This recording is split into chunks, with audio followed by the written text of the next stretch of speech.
Claro. Todos tienen que tener Ay, listo su trabajo. claro. Nadie sabe quién le toca, entonces ahí está el gustito, ¿no? Está bien. Pues tienen que estar listos para lo imprevisto, es parte del entrenamiento. Así está. Muy bien, Gracias. no tiene por qué.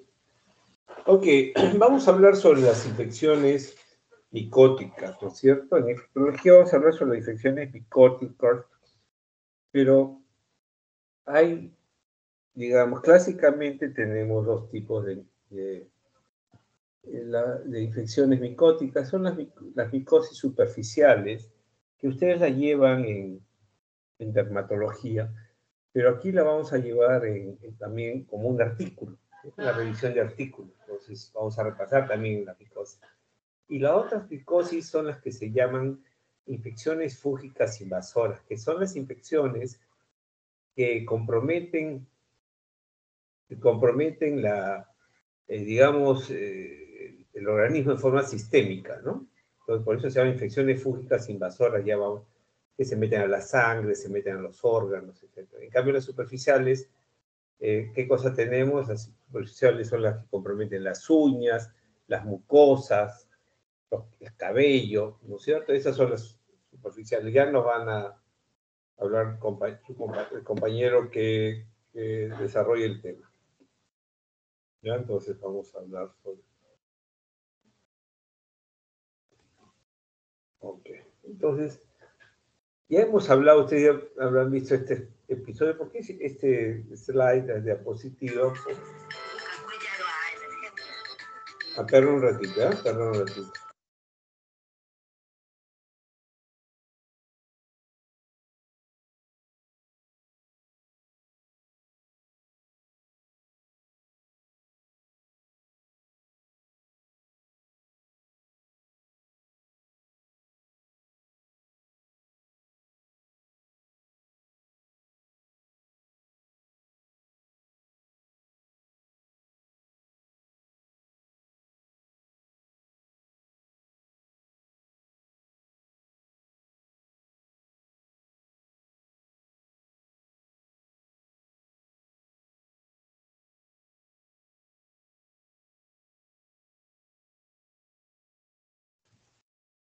Ok, entonces, recuerden esto, el sistema inmune tiene tres actividades: la actividad antiinfecciosa, la actividad antitumoral y la actividad de tolerancia a lo propio. Ustedes van a ver que en los libros, en la literatura, el sistema inmune tiene un montón de funciones, pero céntrense en estas tres. La que nos defiende contra las infecciones, nos defiende contra el cáncer y nos defiende contra las enfermedades autoinmunes o las enfermedades alérgicas, ¿no es cierto? Mientras funcione bien el sistema inmune, obviamente vamos a estar sin problemas. O sea, disminuye el riesgo. No es perfecto el sistema inmune, pero disminuye el riesgo. Y eso cuando, digamos, trabaja de forma aceptable y disminuye el riesgo de estas complicaciones, es el huésped inmunocompetente, como hemos dicho. Y cuando una o más de estas actividades no funcionan bien, por alguna razón, ya sea una razón infecciosa o una razón no infecciosa, pues el paciente se denominará inmunocomprometido. ¿De acuerdo? ¿Ok? Esto es lo que estábamos hablando. Ahora, vámonos a la actividad antiinfecciosa. Volvemos al sistema inmune. El sistema inmune clásicamente nos han enseñado que es una mesa de dos patas que tiene la inmunidad innata y la inmunidad adquirida. La inmunidad innata o inespecífica, que no es tan inespecífica, y la inmunidad adquirida, que es la específica. Pero, y que cada una de estas dos actividades tiene sus componentes. Ahora, vayamos de frente. El sistema inmune tiene tres componentes. Tenemos el componente fagocitario, el componente de inmunidad humoral y el componente de inmunidad celular. Sabemos que el sistema inmune es uno solo, y que está manejado por la inmunidad celular a través del linfocito T4. Pero aquí lo vamos a dividir para entender cómo funciona el sistema inmune, cómo nos defiende frente a la gran variedad de microorganismos que nos pueden agredir. Entonces tenemos el componente fagocitario que está representado principalmente por los fagocitos, y entre los fagocitos los polimorfos nucleares, y de los polimorfos nucleares los neutrófilos. Y como ya hemos dicho, los neutrófilos nos defienden contra las bacterias extracelulares no capsuladas y de los hongos levodiformes y filamentosos que ya revisamos en clases previas. La inmunidad adquirida, la inmunidad humoral está dada por el linfocito B, que se la forma en células plasmáticas mayormente, produce inmunoglobulinas y nos defiende contra microorganismos encapsulados. Y la inmunidad celular, representada por el linfocito T4, a través de sus citoquinas, nos permiten defendernos de los microorganismos intracelulares y algunos extracelulares. Entonces, aquí están incluidos el control de bacterias, de virus, de hongos y parásitos. Pero estamos hablando de hongos, entonces vamos a mirar cómo funcionan estos componentes en relación a los hongos. Entonces, el componente fagocitario, ¿contra qué tipos de hongos nos defiende? Entonces, nosotros hemos empezado la clase hablando que vamos a tener micosis superficiales y micosis, digamos, invasivas, llamamos infecciones fúngicas invasivas. En las micosis superficiales vamos a tener dos tipos de hongos, filamentosos y levaduriformes, ¿no? En las superficiales. Los dermatofitos, etcétera, ¿no es cierto? Los filamentosos. Y también vamos a tener levaduriformes como la cándida y otros levaduriformes. No vamos a hablar de eso, no vamos a hablar de eso. Eso lo vamos a tener en un artículo. Vamos a hablar de las invasivas. Y de las invasivas tiene que ver mucho con el sistema inmune de pacientes inmunocomprometidos. Es cierto que las micosis superficiales también tiene que ver mucho con tanto inmunocompetentes y inmunocomprometidos, pero vamos a especificar esto acá, sobre todo los inmunocomprometidos, las invasivas. Entonces, fíjense, los pacientes que tienen falla fagocitaria principalmente van a ser afectados por hongos levaduriformes y filamentosos. Quiere decir que nuestro neutrófilo se encarga de controlar estos hongos, ¿no? Estos hongos. La inmunidad celular está a cargo de controlar hongos levaduriformes endémicos y oportunistas. Y la inmunidad humoral en realidad no participa directamente en el control de hongos, ¿no? Generalmente. Entonces, vamos a dar ejemplos, fíjense. ¿Qué tipo de hongos controlan los fagocitos? Vamos a poner neutrófilo, hemos dicho el neutrófilo. O sea, nuestro neutrófilo, como dijimos en la clase, es nuestra primera línea de defensa, ¿correcto? Y este neutrófilo nos defiende contra cándida, hongo levaduriforme contra cándida principalmente, y contra filamentosos como el aspergillus. Entonces, los pacientes que tienen leucemia aguda, pacientes con neutropenia, pacientes que tienen quimioterapia o son trasplantados los primeros 30 días de trasplante que están neutropénicos, desarrollan infecciones por estos hongos, por cándida, por aspergillus, ¿sí? ¿Y cómo se comportan? En forma invasiva, invaden, se meten a la sangre, se meten a los pulmones, se meten en la liga. Ya vamos a ir hablando más de esto. Pero para que vean, entonces los neutrófilos impiden que se comporten de esa manera en el ser humano. En inmunocompetente, por eso no presentamos ese tipo de infecciones, sino un paciente que ya tiene neutropenia.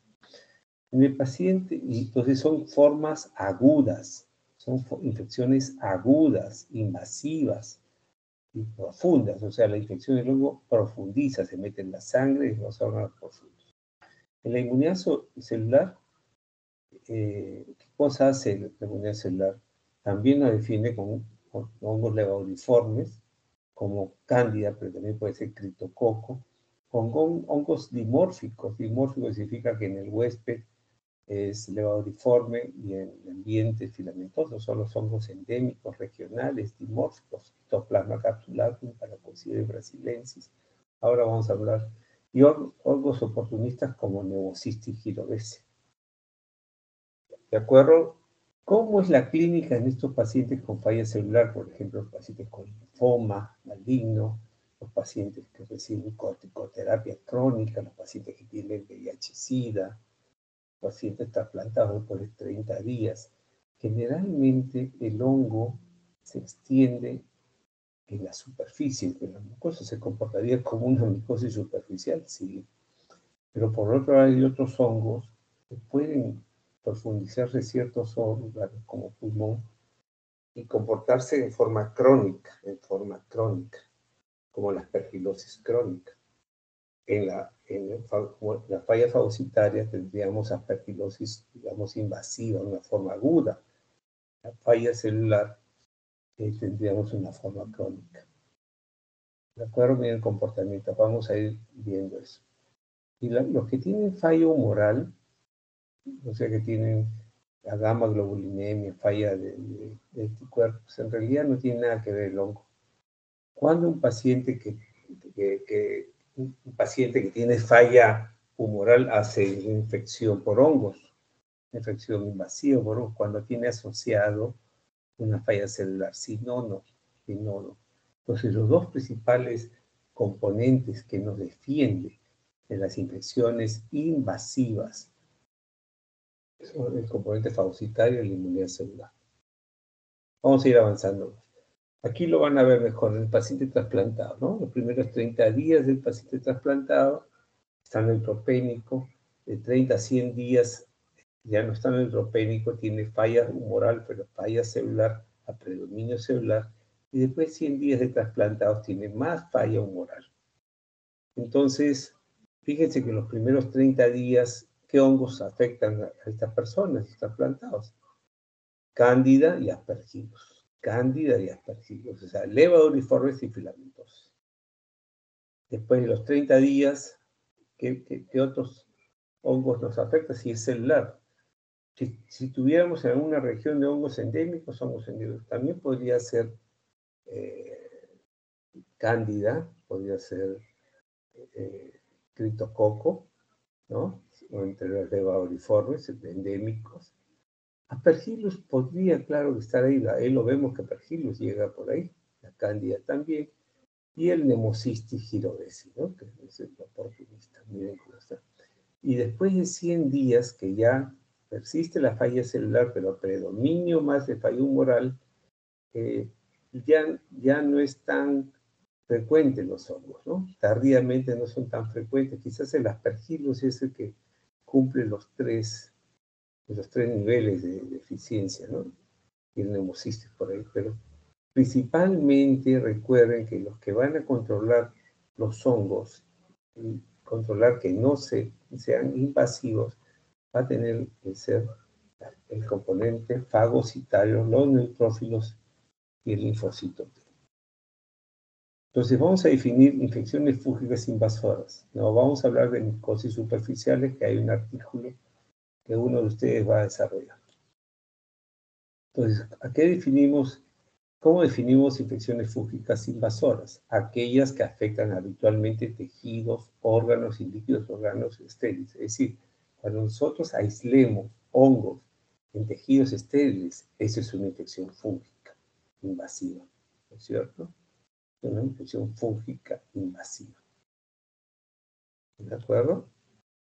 ¿Cómo clasificamos las infecciones fúngicas invasivas? Hay infecciones oportunistas e infecciones endémicas. Las infecciones oportunistas pueden ser hongos levaduriformes, filamentosos y el Pneumocystis jirovesi. ¿Qué hongos levaduriformes tenemos? Cándida, criptococo, neoformes. ¿Qué hongos filamentosos tenemos? El Aspergillus, pero también tenemos mucorales, tenemos el Fusarium, y el hongo oportunista, que al final todos son oportunistas, el Pneumocystis jirovesi. Las infecciones fúngicas invasivas endémicas, ¿cuáles son? Los dimórficos, ¿no? Los dimórficos. Citoplasma capsulatum, Paracoccidioides brasilensis, coccidioides Blastomyces dermatitidis, Sporotrichenchi. ¿Usted cree que tienen una clase o seminarios con estos hongos? Ahora, ¿qué tipo de población son los más afectados por infecciones fúngicas invasivas? Pacientes oncohematológicos, pacientes trasplantados en las progenitoras hematopoyéticas, pacientes en unidades de cuidados intensivos, los pacientes críticos, y los pacientes que reciben esta terapia biológica moderna, ¿no? Pero clásicamente las infecciones fúngicas invasivas o invasoras las vamos a tener en estas tres poblaciones. Entonces uno dice, pero ¿dónde está el diabético? ¿Dónde está el renal? ¿Dónde está el cirrótico? Ahí está, en el segundo, pacientes críticos en cuidados intensivos. ¿Cierto? ¿Dónde está el paciente lupus eritematoso sistémico? ¿Dónde está el artritis reumatoide? Recibe en terapia biológica, también puede estar en cuidados intensivos. ¿Dónde está el paciente con leucemia aguda, el paciente con tumores sólidos, el paciente trasplantado de células progenitoras hematopoyéticas? ¿Dónde está el trasplantado de órganos sólidos en la primera posición? ¿De acuerdo? Estas infecciones fúngicas invasivas cada vez son más frecuentes. ¿Por qué? Porque cada vez tenemos más pacientes inmunocomprometidos y cada vez se hospitalizan, se internan en nuestros hospitales pacientes más graves, ¿no es cierto? Y esto, obviamente, los hongos conllevan a mayor morbo y mortalidad, como vamos a ver, y demandan también más cosas del sistema de atención de salud. Fíjense que estas infecciones fúngicas invasivas matan. Las infecciones fúngicas invasivas por levaduriforme matan entre 30 y 50%. Y las filamentosas son los que nos matan, entre 30 y 100%. Terrible, pero por eso es importante, igual que las infecciones bacterianas en la sepsis, hay que detectar rápidamente, porque estos hongos también producen sepsis. Hemos dicho que sepsis puede ser producida por bacterias, por virus, por hongos o parásitos. Ya esto es lo que hemos mencionado. Entonces, a medida que detectemos más rápido las infecciones fúngicas, ese paciente podemos aplicar más rápido el tratamiento y darle la chance de posibilidad de sobrevivir al paciente, ¿no? Hay una serie de factores de riesgo que pueden desarrollar los pacientes. Por eso es muy importante que uno evalúe factores predisponentes, factores de riesgo, factores condicionantes, para cada grupo poblacional y también para cada hongo de que estemos sospechando. ¿De acuerdo? Vamos a hablar algo sobre candidiasis invasora. Vamos a hablar algo sobre candidiasis invasora. ¿Qué llamamos candidiasis invasora? La candidiasis invasora significa que aislamos la cándida en tejidos, en fluidos estériles del paciente. ¿Qué fluidos estériles tienen que ser? Sangre, hígado, paso, líquido cefalorraquídeo, ¿no es cierto? ¿Correcto? Entonces, ¿cómo clasificamos esto? ¿Cuáles son las formas clínicas de candidiasis invasora? Lo que está en sangre y no está en sangre. Entonces tenemos, por ejemplo, en sangre, candidemia. Y los que no están en sangre serían compromiso de órganos profundos, en el hígado, en el vaso, en los riñones, en el corazón, en el cerebro. Y cuando juntamos candidemia más órganos profundos, es lo que se denomina candidiasis diseminada. ¿Correcto? También hay otras formas de candidiasis invasora o invasiva, como la endocarditis o la meningitis, meningoencefalitis. Hay otra clasificación que es más frecuentemente utilizada, que la ponen una forma clínica. La primera forma clínica es candidemia. La segunda forma clínica es candidiasis invasiva candidémica, quiere decir que es en sangre y en órganos profundos. Y la tercera forma clínica es candidiasis invasiva no candidémica, es decir, solamente tienen órganos profundos y no en sangre. Son las tres formas clínicas más conocidas. Aquí se tiene que excluir las candidiasis superficiales, es decir, pieles mucosas de anexo, ¿no es cierto? O sea, todo lo que no sea tejido estéril, no es infección fúngica invasora, o no es infección fúngica invasora. ¿Correcto? La candidemia es la forma clínica más importante de candidiasis invasora, por eso que vamos a desarrollar. En algún momento de la vida, en algún momento de la historia, la candidemia ocupó el cuarto lugar entre las infecciones de torrentes sanguíneos nosocomiales en los Estados Unidos. En la actualidad ocupa el sexto lugar. Y en algún momento de la historia en los Estados Unidos ocupó el primer lugar. Perdón un ratito.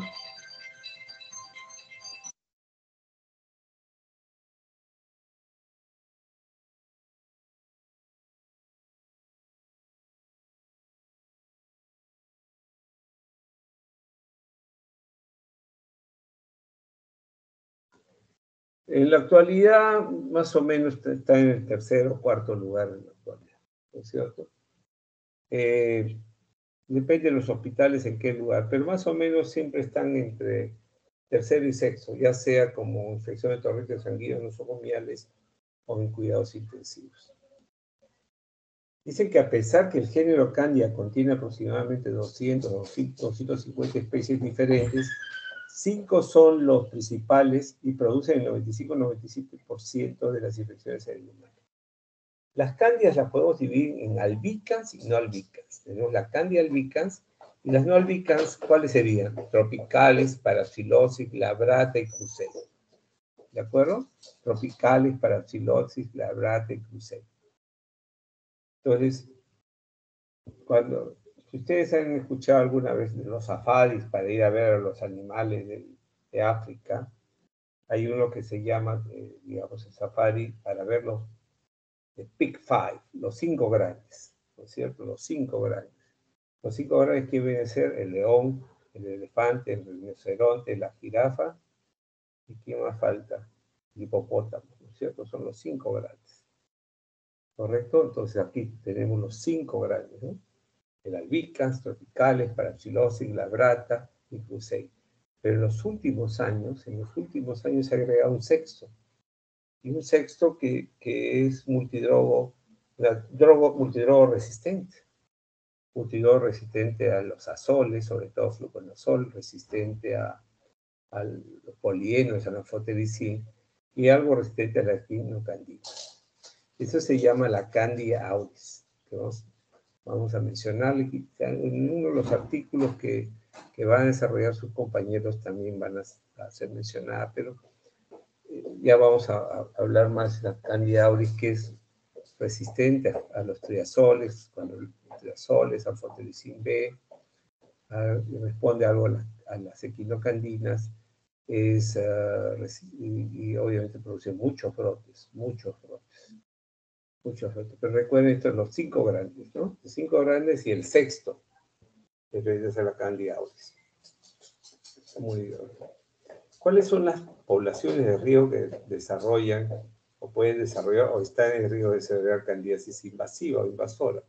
Los extremos de la vida, los menores de 1 año de edad, los adultos mayores, los pacientes oncológicos, sobre todo neoplasias hematológicas, los pacientes que reciben quimioterapia, los pacientes que tienen enfermedad de injerto contra huésped. ¿Qué significa esto, injerto contra huésped? Cuando ustedes hablan de trasplante, hay 2 tipos. Para que haya un trasplante, tiene que haber un receptor y un donador, o un donante. ¿No es cierto? Cuando uno dona el órgano y el receptor recibe el órgano, entonces el asunto es, ¿el receptor quiere el órgano o no lo quiere? Quiere recibir. Si no lo quiere, lo rechaza. Y eso se llama el término rechazo. Pero cuando el órgano que es donado no quiere quedarse en el receptor, ese órgano que se está donando ataca al receptor. Y eso se llama enfermedad de injerto contra huésped. ¿De acuerdo? Injerto contra huésped.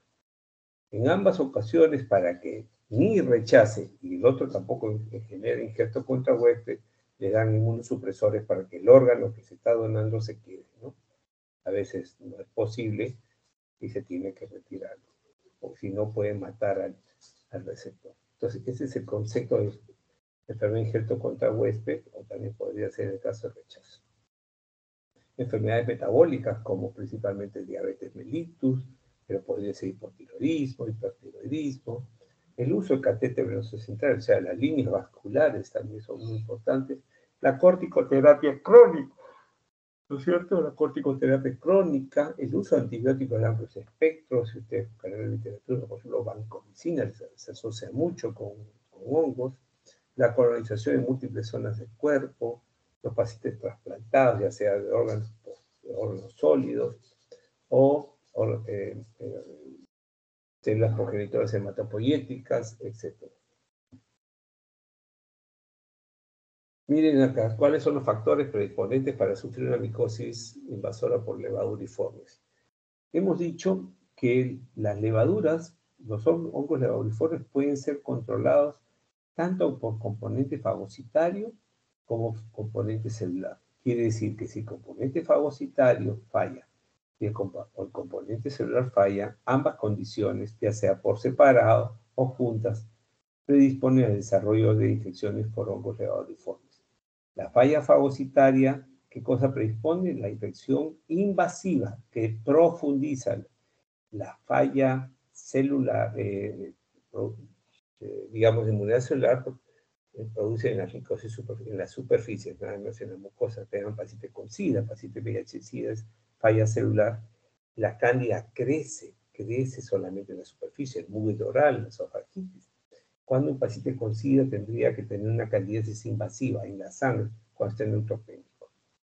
¿De acuerdo? Entonces, qué interesante entender cómo funciona el sistema inmune para controlar. Y mírenlo acá, miren cuántas cruces tiene la Candida albicans en neutropenia, ¿no es cierto? Y miren cómo está la inmunodeficiencia con SIDA, principalmente, ¿no es cierto? Hay un factor no inmune que también juega un rol importante para las candidemias. ¿Cuáles son los catéteres, las líneas vasculares? También deben considerar eso, que cuando los pacientes tengan, por ejemplo, en UCI, pacientes críticos que tengan líneas, pudieran tener riesgo para desarrollar candidemia. ¿De acuerdo?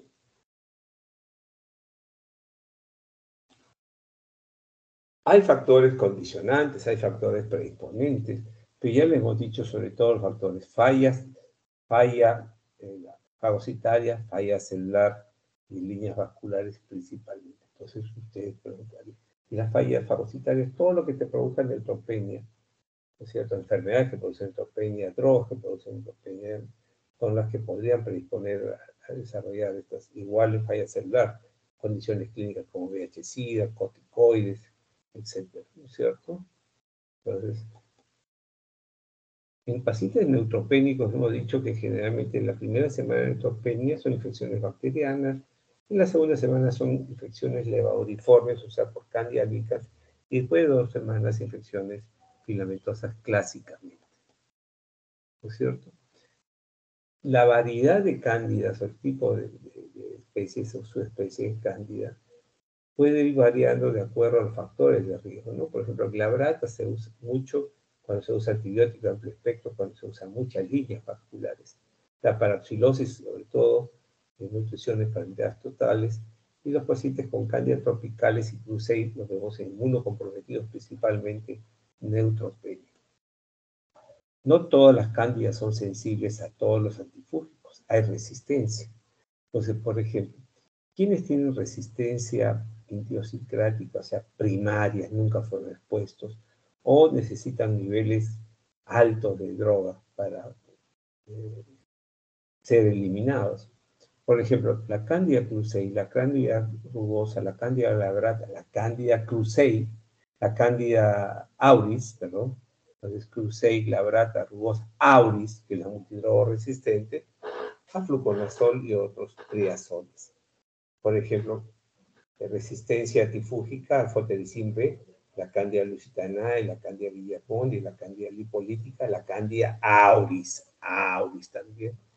Las equinocandinas que tenemos, la Candida paraxilosis, la Candida glabrata, la Candida guillapondi, la Candida auris, también puede ser, ¿cierto? Entonces es muy importante que nosotros también tengamos, porque nos pueden decir, doctor, ha crecido una Candida krusei y le están dando fluconazol, ¿se dan cuenta? O tiene una Candida auris y le están dando fluconazol, o le están dando fotericin B, ¿no es cierto? Y es un auris. Entonces, hay que tener más o menos una idea de información de cómo está la resistencia en nuestra localidad, pero quiénes tienen resistencia primaria o así o secundaria que ya predomina en el medio, ¿no? ¿Qué datos en el Perú tenemos de candidiasis invasora y en Latinoamérica? Porque esta es una tasa de una información de candidemia en Latinoamérica, de 20 centros en 7 países, y fíjense que casi el 45% de las candidiasis invasoras ocurrieron en las unidades de cuidados intensivos, ¿no? Están hablando de candidemia en este caso, ¿no? Casi el 40% fueron adultos de entre 19 y 60 años, ¿no?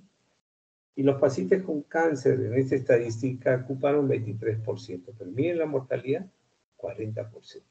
Entonces, hemos dicho que la candidiasis invasora, la candidemia, que es la forma clínica más importante y más frecuente, mata 40%. Por lo tanto, que hemos dicho, hay que pensar en esto, hay que conocer los factores de riesgo y hay que actuar rápido, como sepsis, ¿no? Dentro de la primera hora, lo más pronto posible, tomar las muestras y empezar el antifúngico.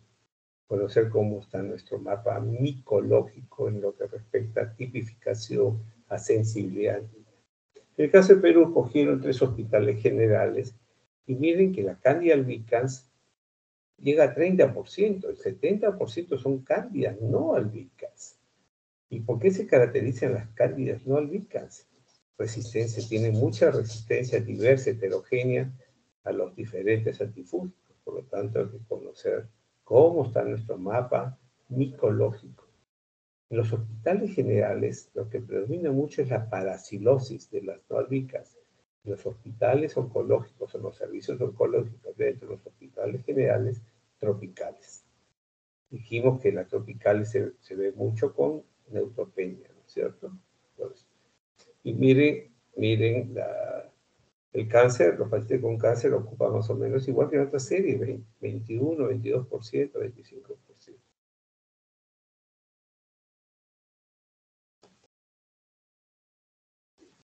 En el caso del INEN, para nosotros, la Candida albicans viene a ser 23%, el resto son no albicans, y tropicales lejos, por la característica de nuestros pacientes, ¿no?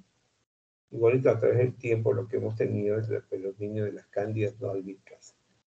En los diferentes estudios que hemos hecho, en candidemia en el INEN, obviamente la gran mayoría se presenta en neutropénicos y las albicans vienen a ser más del 70%. Y las no albicans el 70%, más del 70%. Y las no albicans más frecuentes es las tropicales, ¿no? Igual, ni las tropicales, las no albicans son más del 70%. Es más fácil evaluar candidemias, ¿no es cierto? Y siguen en los diferentes estudios que se han hecho a través de los años. Miren, por ejemplo, este muchacho que viene de Chanchamayo con estos ectimas, ¿no? Parece que pudieran ser émbolos sépticos. Y esos émbolos sépticos ven disparados de la válvula del cúspide mitral, émbolos sépticos de una endocarditis, ¿no es cierto? Tiene como equimos, también forman, y miren, parece, ustedes lo ven, cómo se está hundiendo, o sea, ese émbolo ha necrosado y miren cómo se está hundiendo la lesión. Y eso viene de endocarditis, endocarditis por cándida tropicales.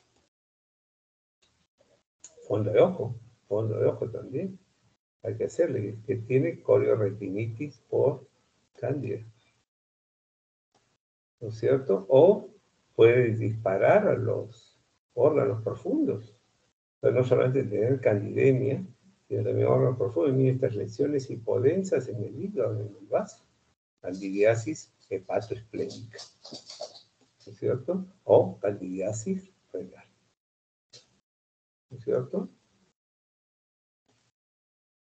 Ok, entonces vamos a retroceder esto y vamos a ver.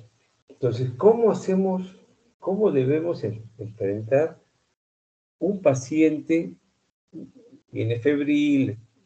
Por ejemplo, tiene un paciente en la unidad de cuidados intensivos, esto fue un shock trauma, o fue posoperado, y se chocó en sala, lo meten en sangre, tiene catálogo venoso central, nutrición parenteral, antibióticos de amplio espectro, y resulta que comienza a tener fiebre. Entonces dicen, ok, infección bacteriana, lo va a catar con antibióticos, con todo.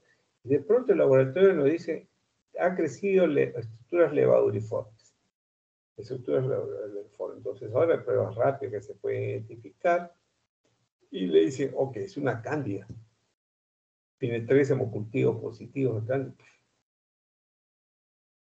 es cierto? Entonces uno dice, cándida. ¿correcto? Tiene una candidemia. Entonces, ¿cómo yo tengo que manejar esa candidemia? O sea, ustedes dicen, ¿el hongo solamente está en sangre o compromete órganos profundos? Entonces, ¿qué forma clínica debo tener de candidiasis invasora? Primero, ¿es una IFI? Sí, es una infección fúngica invasora. ¿Por qué? Porque se ha aislado el hongo de un tejido estéril, la sangre. Entonces, ¿qué tipo de IFI es? Es una candidiasis invasora. ¿Qué forma de candidiasis invasora invasiva? Es una candidemia, ¿correcto? Pero es una candidemia pura sola, o es una candidiasis invasiva candidémica, o es una... No, ya no es una candidiasis invasiva, no candidémica, porque tengo el cultivo. O sea, la idea es, ¿solamente tengo la cándida en sangre o la tengo en órganos? Eso es lo que yo tengo que chequear. Entonces, se aplica el bundle. O sea, ¿qué cosa es el bundle? ¿Qué cosa es el bundle? El bundle son las medidas más importantes, eficaces, eficientes para diagnosticar y manejar al paciente con candidiasis invasora. Entonces, ¿qué cosa hago? Primero, llamo al oftalmólogo, o yo le hago el fondo de ojo para ver que no tenga corioretinitis. Llamo al cardiólogo para que haga ecocardio y transesofágica para ver si no tengo endocarditis del lado derecho y del lado izquierdo. Hago imágenes de abdomen, abdomen pélvico para ver que no haya compromiso en el hígado, en el vaso, en riñones, en otros órganos, ¿de acuerdo? Si tuviera biomarcadores en sangre, beta de glucano, galactomanano, etcétera, para buscar biomarcadores relacionados con cándida. Y si todo está negativo, es una candidemia pura, es una candidemia pura. ¿Cómo se maneja la candidemia pura? Los pacientes se les toman hemocultivos, hemocultivos. O sea, obviamente yo ya le empecé mi tratamiento antifúngico, ¿no es cierto? En realidad el tratamiento antifúngico debió empezarse en el momento que yo sospecho IFI, no que me avisen que creció una cándida. O sea, si yo tengo un paciente con sepsis, choque séptico, y le doy antibióticos y no mejora y evalúo factores de riesgo para hongos, lo uso empíricamente en mi tratamiento para hongos. Si después sale el cultivo, creció cándida, ajusto mi terapia antifúngica a lo que ha salido. Si lo que yo estaba dando, es sensible al hongo que ha crecido, bacán. Si no, tengo que corregirlo. ¿De acuerdo? Y hemos dicho, por ejemplo, en el caso de las cándidas pueden demorar 3 a 5 días en crecer en los hemocultivos. Entonces yo empiezo empíricamente mi tratamiento. Si espero 3 a 5 días, se sabe que la mortalidad puede ir por encima del 40%, por esperar que crezca el cultivo. O sea, cuando crece a los 3 días, a los 5 días recién empieza el antifúngico, la mitad de los pacientes se me murieron. Ya se me murieron. Entonces, eso es sepsis, ¿no es cierto? Principio de sepsis.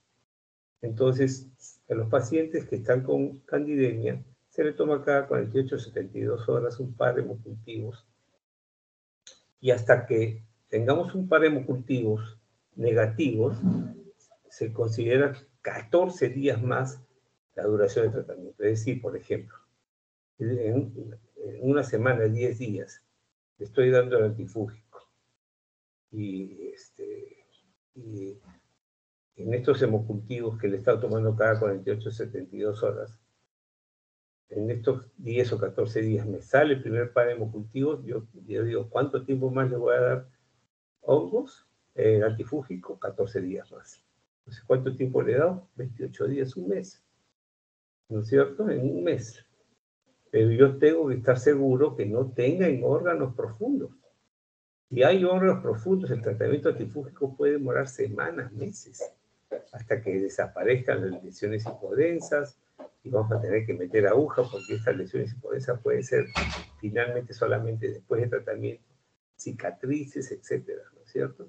Entonces es muy importante que chequeemos bien eso. ¿Estamos? Hasta acá, ¿está claro lo que estoy conversando? Por favor, ¿cuántos están en Júpiter? ¿Cuántos están en la Luna? ¿Qué cosa no he entendido, Sí, por favor? Sí, doctor, está bien.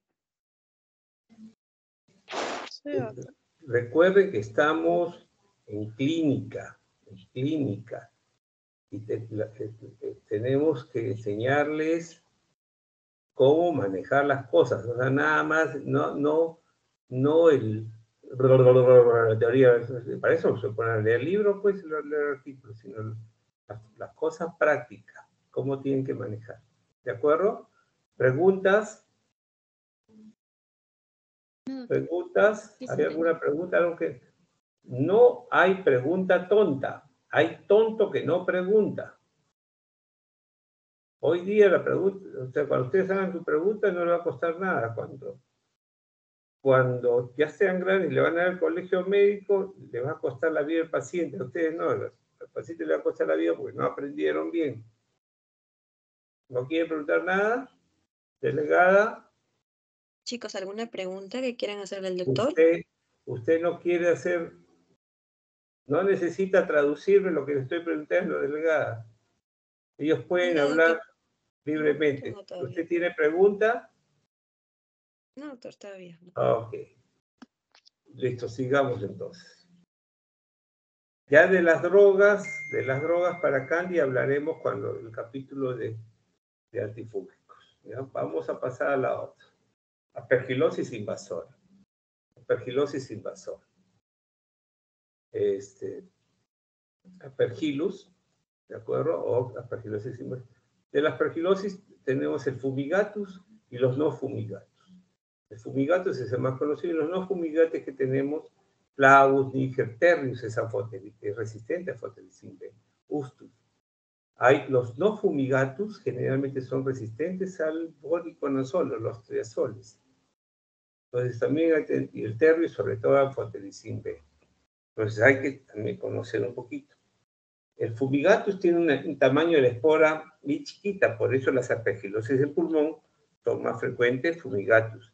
El Aspergillus flavus tiene el tamaño de la espora o la conidia más grande, por eso se queda atrapada en la vía respiratoria alta, por ejemplo. Cositas así. En los pacientes inmunocomprometidos, las aspergilosis pulmonares invasivas son las más frecuentes, o sea, como ingresan por inhalación, el foco primario principal son los pulmones. ¿Correcto? Son los pulmones. Pero en condiciones de inmunosupresión, sobre todo de neutropenia, pueden meterse en la sangre y van, ¿a dónde les gusta meterse ahí? Cerebro, sistema nervioso central. Y hay entonces los focos primarios que pueden ser, dependiendo del tamaño de las conidios de la espora, vía respiratoria alta, senos paranasales o pulmones. Y si no, se pueden meter a la sangre condiciones de inmunosupresión, sobre todo en neutropenia, y obviamente, ¿dónde le gusta ir? Cerebro. Tiene un tropismo por cerebro. ¿Cuáles son los factores predisponentes o factores condicionantes o factores de riesgo? Hemos dicho que los pacientes con neutropenia son los importantes para que el aspergillus haga su forma invasiva, se meta a la sangre, viaje a otros órganos, etc. Y también haga de la suya en el propio pulmón, los senos paranasales. Y también tenemos el componente celular. El componente celular serían las formas crónicas de aspergilosis, estas formas crónicas que se llaman formas semi-invasivas, que pueden simular tuberculosis. Entonces, muchas veces el pulmón que es tuberculosis y son aspergilosis crónicas. ¿De acuerdo? Entonces, para revisar, pero como concepto general. Igualito hemos dicho en los pacientes neutropénicos, después de 2 semanas, principalmente, lo más frecuente son las aspergilosis. ¿Correcto? Encontrar el aspergillus en sangre es rarísimo, muy difícil, ¿de acuerdo? Vamos a pasar esto. Ok. Dijimos que le gusta senos paranasales, entonces podemos tener aspergilosis invasivas en senos paranasales, ¿no? Y en pacientes con leucemia aguda, con neutropenia, etc. Entonces se vuelve invasor, el aspergillus se mete a la sangre y puede obstruir los vasos sanguíneos del tabique. Y miren qué cosa produce. Perforación del tabique, ¿no es cierto? Y también nosotros respiramos el aire y ese aire viene con polvo, y ese polvo viene con hongo, y ese hongo es aspergillus, lo podemos tener en nuestra vía respiratoria. Y entonces, pero mientras seamos inmunocompetentes, el aspergillus está ahí y está controlado. Pero cuando nos deprimimos, el aspergillus se convierte en una forma invasiva y nos puede invadir, nos puede dañar el pulmón y se puede meter a la sangre y puede viajar principalmente al sistema nervioso central, pero también se puede ir a otros órganos. Entonces, fíjense lo que se puede ver en este paciente. En este paciente se puede ver en la izquierda superior lo que se llama el signo del árbol de brote, ¿no es cierto? Que lo vemos y que nos han enseñado en neumología con un signo patognomónico que nos tienen que hacer pensar en tuberculosis en el pelo. Obviamente el signo del halo, el signo del el árbol en brote puede ser cualquier patología. Tuberculosis es una, pero también hongo, aspergilosis, sobre todo en uno comprometido. Y en la fotografía inferior derecha, ustedes van a ver esto blanco, ¿no? Imagen blanca.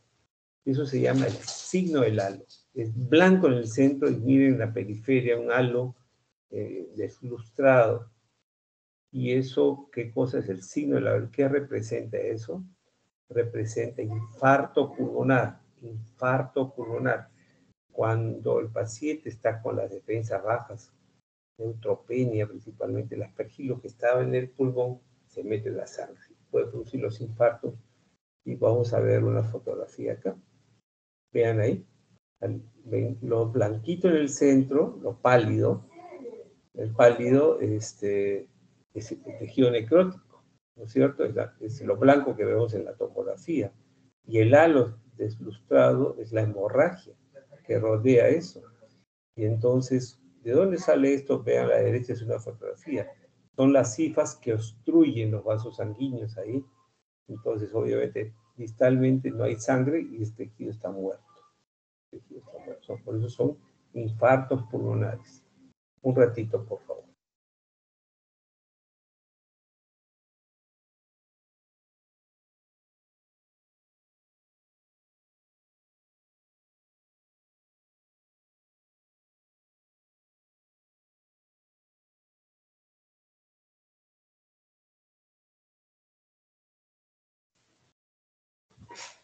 Ya. ¿Ok? Doctor, disculpe, ¿podría señalar el anillo de IFAS? Porque no lo reconozco. Bueno. A la derecha, esta imagen celeste. Estas son las cifras que obstruyen. Miren, lo que está en el centro es el tejido necrótico, ¿no es cierto? Y el halo oscuro es la hemorragia. En medio, el límite entre lo necrótico y lo hemorrágico, son los vasos obstruidos por las cifras. Si la circulación viene, digamos, si la circulación va de periferia hacia el centro, imaginemos, ¿de acuerdo? Desde la periferia hasta el centro, digamos, vamos a ver, ¿sí? Entonces, fíjense que las cifras obstruyen. Entonces, cuando se obstruye un vaso, distalmente, ¿qué pasa? No hay sangre, ¿no es cierto? ¿Cierto? Cuando se obstruye un vaso. ¿Le sigue? Vamos a prender la cámara. Sí lo entendemos, doctor. Ok. Entonces, si hay obstrucción del vaso, no hay riego. Entonces el tejido muere. Y la sangre que viene continuamente, y hay una obstrucción, ¿qué pasa con el vaso? ¿Qué pasa con el vaso? Se dilata hasta que revienta, ¿no es cierto? Entonces se origina la hemorragia. Eso es lo que pasa. Entonces, si uno hiciera una biopsia del límite entre lo necrótico y lo hemorrágico, ¿qué voy a encontrar? Esos puntitos azules, que son las cifras que obstruyen los vasos. Eso tomográficamente se llama el signo del halo. El signo del halo. Ese es un infarto pulmonar. Aquí lo van a ver mejor. La historia natural de las aspergilosis pulmonares. El aspergillus, vamos a ir lento porque si no terminamos hoy día, lo vamos a terminar ¿qué día estamos? Mañana martes, ¿no? Vamos a avanzar tranquilo porque tenemos hasta el 23, me ha dicho, ¿no, delegada? Más o menos, sí, doctor. Sí, doctora. Ok, Así vamos a es. avanzar en las cosas tranquilas.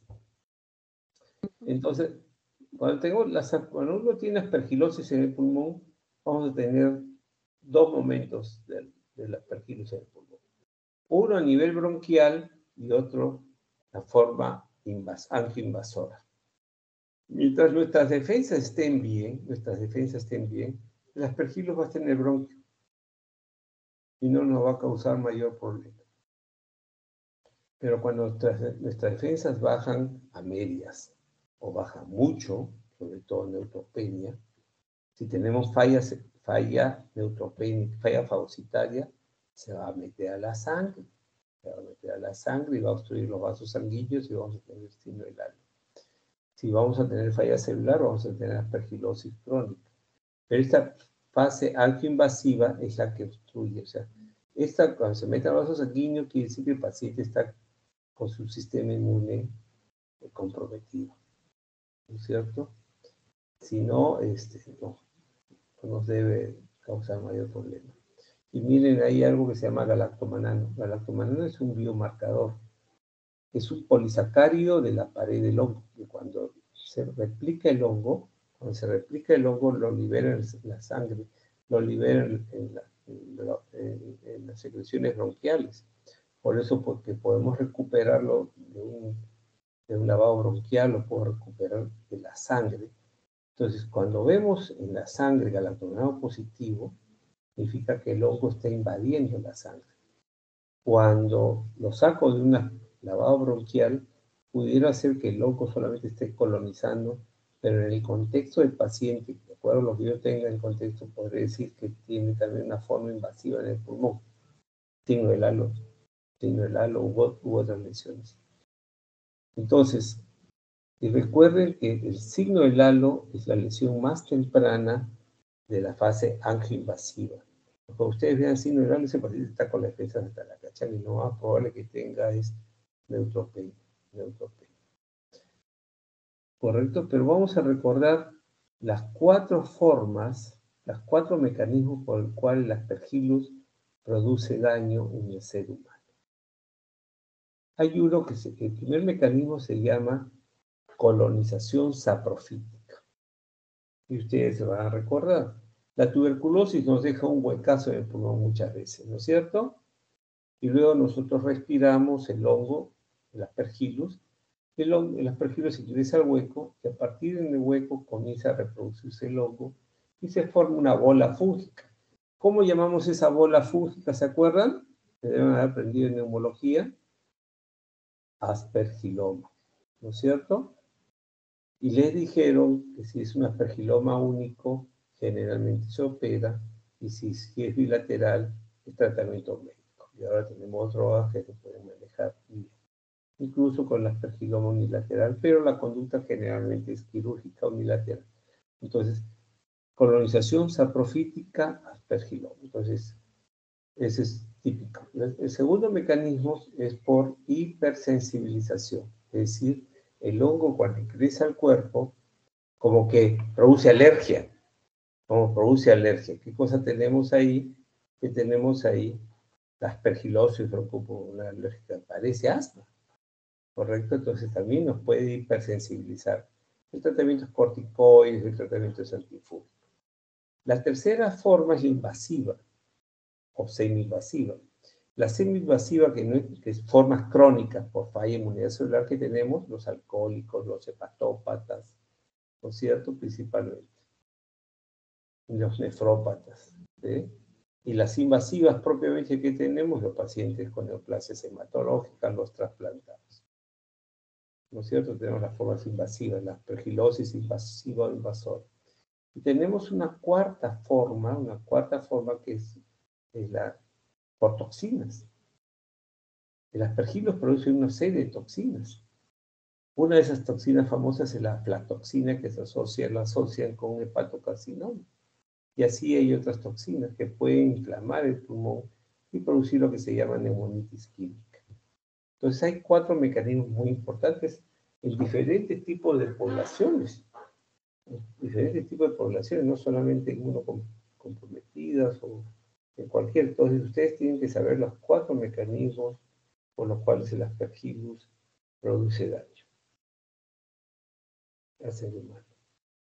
¿Ok? ¿Qué pruebas les puedo pedir para el diagnóstico? Recuerden que el diagnóstico, hemos dicho, el diagnóstico usamos el dato epidemiológico, el cuadro clínico y los exámenes auxiliares. ¿No es cierto? El dato epidemiológico son los factores predisponentes, los factores condicionantes y los factores de riesgo. Y hemos dicho ¿correcto? Para cada forma clínica, para cada mecanismo, hay factores predisponentes. Para las formas invasivas, falla celular, falla fagocitaria principalmente, neutropenia, linfopenia T4, ¿no es cierto? Forma invasiva, forma crónica, entonces tendremos que evaluar. La clínica que tenga, si es clínica pulmonar o extrapulmonar. Y los exámenes auxiliares, ¿qué exámenes auxiliares tenemos? Hemos dicho en clases anteriores que hay pruebas, o sea, dependientes de cultivos y no dependientes de cultivos. ¿Qué cosa tenemos dependientes de cultivos? El cultivo, que es lo más difícil, lo más raro pero sí tenemos exámenes directos que podemos tomar muestras. ¿Y qué cosa vemos en los exámenes directos? El KOH. El KOH, ¿qué cosa vamos a ver? Las cifras. Las cifras que vamos, ¿cómo son las cifras del Aspergillus? Las cifras del Aspergillus son, digamos, regulares, tabicadas y se bifurcan en ángulo de 45 grados principalmente. Y las pruebas no dependientes de cultivos son las pruebas rápidas. Entonces, ¿qué tenemos? Antígenos, ¿no es cierto? Tenemos antígenos, que tenemos el galactomanano y tenemos pruebas moleculares. Las pruebas de anticuerpos sirven, pero las principales son básicamente los antígenos y las pruebas moleculares. Las imágenes, ya hemos dicho que las imágenes son muy, muy importantes también. Entonces, para hacer un diagnóstico de aspergilosis invasora o infecciones por aspergillus, el dato epidemiológico, el cuadro clínico y los exámenes auxiliares, todo lo vamos a apuntar. Recuerden que nos han enseñado en epidemiología que la anamnesis con examen físico hacemos diagnóstico presuntivo, y con exámenes auxiliares tratamos de hacer el diagnóstico definitivo, ¿no es cierto? La epidemiología y la clínica vendrían a ser esas dos, diagnóstico presuntivo, y con los exámenes auxiliares debemos buscar el diagnóstico definitivo. ¿De acuerdo? Es muy importante. Mucormicosis es otro hongo filamentoso. Acá tenemos mucorales, los rizopus, ya no se llama así, sino leishtemia. Y miren las cifras ahí son bifurcación de 90 grados, son hifas gruesas, no regulares, no tabicadas, a diferencia de las Aspergillus. ¿De acuerdo? Hay mucorales, hay rizopus, hay mucorrizopus o rizomucor, etc. Es un grupo heterogéneo. ¿Cuáles son los factores de riesgo? En mi época me enseñaban que la diabetes mellitus con cetoacidosis era el factor de riesgo más importante. Ahora se presenta con cetoacidosis los pacientes con corticoterapia crónica, los pacientes con terapia inmunosupresora, los pacientes con neutropenia, los pacientes quemados, ¿no es cierto? Los pacientes quemados. Miren la mortalidad como buen filamentoso, 40-100%. Y esta es una niña con una leucemia mínima del paladar. Podría ser una aspergilosis, pero fue una mucormicosis este paciente. Y estas son tinciones argénticas, ¿no es cierto? Miren las cifras gruesas, se bifurcan en 90 grados, no tienen tabique. Y las imágenes, aprendimos en aspergilosis el signo del halo, y acá al contrario, el signo del halo invertido, pero también es un infarto pulmonar. Es un infarto pulmonar, pero se ve de otras características. ¿Ok? Entonces, ¿qué hacemos acá? Igualito. dato epidemiológico, el cuadro clínico que tenemos y los exámenes que pueden ser dependientes y no dependientes de cultivo. Mucor en sangre también no es muy fácil de ver y lamentablemente no tenemos pues, buenas pruebas de moleculares ni de antígenos para mucor. Realmente el cultivo muchas veces, o la anatomía patológica, las biopsias, nos permiten, pero obviamente cultivos no nos queda otra, ¿cierto? Y confiar en que tengamos, que crezca, ¿no? De los tratamientos ya vamos a mencionar en la charla de los fusariosis. Fusariosis, otro hongo filamentoso. Factores de riesgo más importantes en neutropenia. ¿Por qué ponemos onicomicosis? Siempre examinen las uñas, siempre examinen los espacios interdigitales en pacientes inmunocomprometidos. Fusarium es muy común que produzca dermatomicosis. Y si uno vive en el norte o va a trabajar en el norte, la fusariosis afecta mucho la queratitis. Puede producir hasta ceguera y daños oculares muy severos por la caña de azúcar. ¿No es cierto? Fusarium le gusta la caña de azúcar. Entonces, miren, este es un niño, un paciente que fue trasplantado en Brasil. Y fíjense, le detectan esto, pero ya le detectan tardíamente. ¿Por qué? Miren las lesiones. Se diseminó el fusario. Se diseminó. Y nadie le examinó los pies. Nadie le examinó los pies.